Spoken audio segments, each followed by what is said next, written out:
কতটা নরম হয়েছে দেখুন, আর কতটা রসালো হয়েছে আপনারা দেখেই বুঝতে পারবেন। প্রিয় দর্শক, আসসালামু আলাইকুম। রহিম ও মুহিত কুকিং থেকে সবাইকে স্বাগতম। আজকে শেয়ার করব পুরো মিষ্টি দোকানের মতো খাস্তা গজার রেসিপি। এই গজাগুলি আপনারা চাইলে খুব সহজে বাড়িতে বানিয়ে ফেলতে পারবেন। বানানো খুবই সহজ।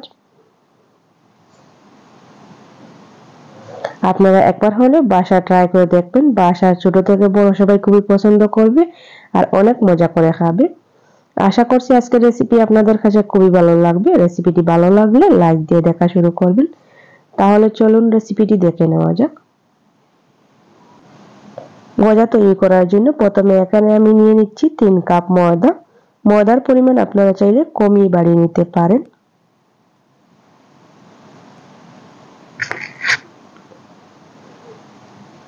এবারে দিয়ে দিচ্ছি হাফ চা চামচ বেকিং পাউডার।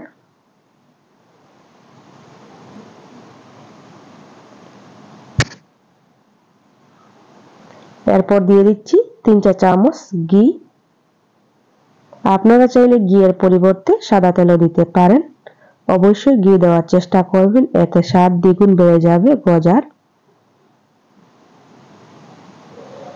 এবার ঘিটা ভালো করে ময়দার সাথে মিশিয়ে নেব। এই কাজটা হাত দিয়ে করার চেষ্টা করবেন।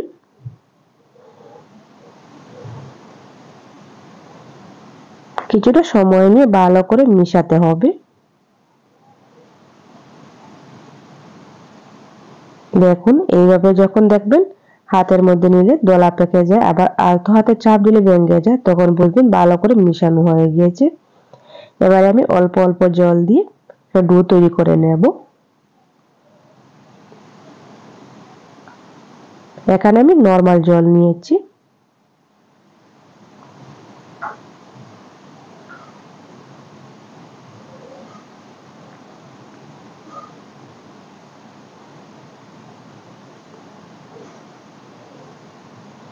কিছুটা সময় নিয়ে ডোটা তৈরি করতে হবে ভালো করে মথিয়ে।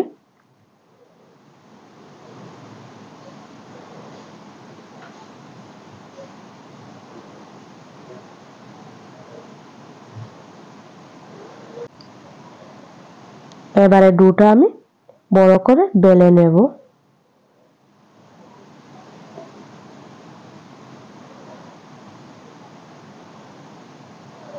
বড় করে বেলে নেওয়ার পর মাঝ বরাবর কেটে নিচ্ছি।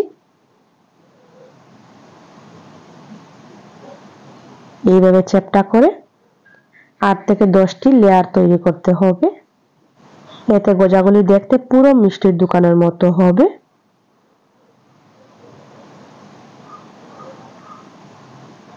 আমি এইভাবে 8 থেকে 10টি লেয়ার তৈরি করে নিয়েছি। এখন গজাগুলি কেটে নিচ্ছি। আপনাদের পছন্দ অনুযায়ী সাইজ করে কেটে নিতে পারেন।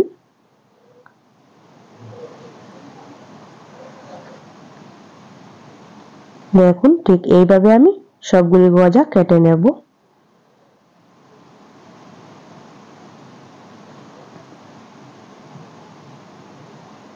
রেসিপিটি ভালো লাগলে লাইক, কমেন্ট এন্ড শেয়ার করতে ভুলবেন না।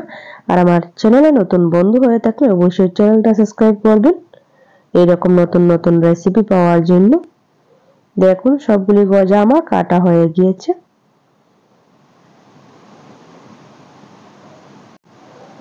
এই গজাগুলি ভাজার পর সাইজে অনেকটা বড় হয়ে যাবে। ওদিকে আমি চিনি শিরাটা তৈরি করে নেব। এখানে আমি 2 কাপ নিয়েছি জল, 1 কাপ দিয়ে দিচ্ছি চিনি,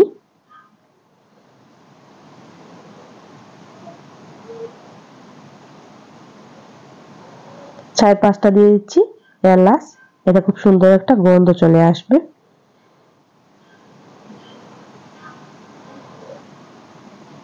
চিনি শিরাটা আমি অন্য একটি চুলায় বসিয়ে নেব। ওদিকে আমি গজাগুলি ভেজে নেব। ওদিকে চুলায় একটা কড়াই বসিয়ে নিয়েছি। কড়াইয়ের মধ্যে দিয়ে দিচ্ছি বেশ কিছুটা সয়াবিন তেল। তেলটা প্রথমে খুব ভালো করে গরম করে নিতে হবে। তেলটা আমি ভালো করে গরম করে নিয়েছি। এবারে আমি দিয়ে দিচ্ছি গজাগুলি। একসঙ্গে আপনারা চাইলে 8 থেকে 10টি গজা ভাজতে পারবেন। গজাগুলি তেলে দেওয়ার সাথে সাথে চুলার আঁচটা লো টু মিডিয়াম হিটে রাখতে হবে।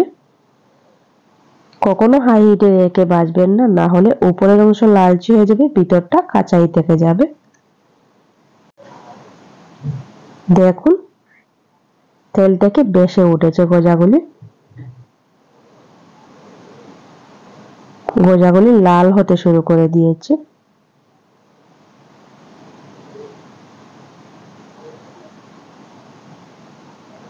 কিছুটা সময় নিয়ে গজাগুলি ভাজতে হবে।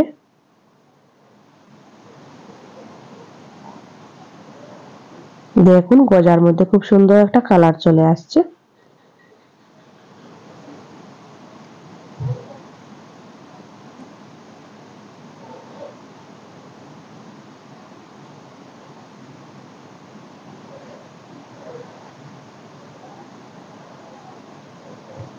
গজাগুলি আমি লাল লাল করে ভেজে নিয়েছি, এবারে তেল থেকে উঠিয়ে নেব।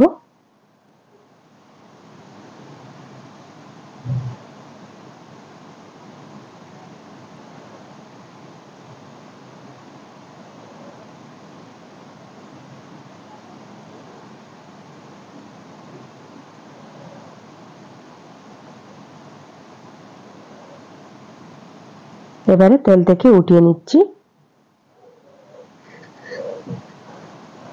একইভাবে আমি বাকি সবগুলি গজা ভেজে নেব।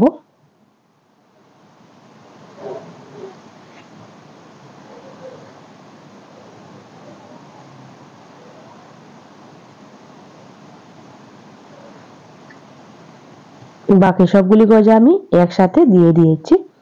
সবগুলি গজা আমার ভাজা হয়ে গিয়েছে, এবারে আমি চিনি শিরার মধ্যে দিয়ে দিচ্ছি।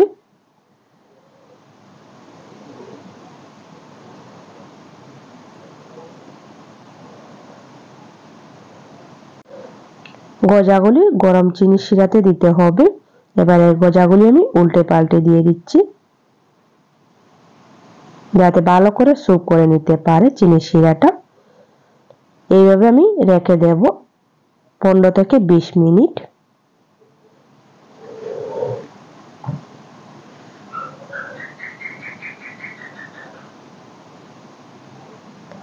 দেখুন ঠিক 15 মিনিট পর চলে এসেছি। দেখুন ভালো করে স্যুপ করে নিয়েছি। এবারে আমি গজাগুলি উঠিয়ে নিচ্ছি এটা প্লেটের মধ্যে। আর গজাগুলি এত সুন্দর হয়েছে, আপনারা চাইলে খুব সহজে পুরো মিষ্টির দোকানের মতো বাড়িতে বানিয়ে ফেলতে পারবেন এই গজাগুলি। আপনারা একবার হলেও এই রেসিপিটা বাসায় ট্রাই করে দেখতে পারেন। দেখুন কতটা নরম হয়েছে আর কতটা রসালো হয়েছে, আপনারা দেখেই বুঝতে পারবেন। খেতে হয়েছে অসাধারণ। আপনারা একবার হলে বাসা ট্রাই করে দেখবেন। বাসা ছোট থেকে বড় সবাই খুবই পছন্দ করবে, অনেক মজা করে খাবে। তাহলে আজকের মতন এখানেই বিদায় নিচ্ছি।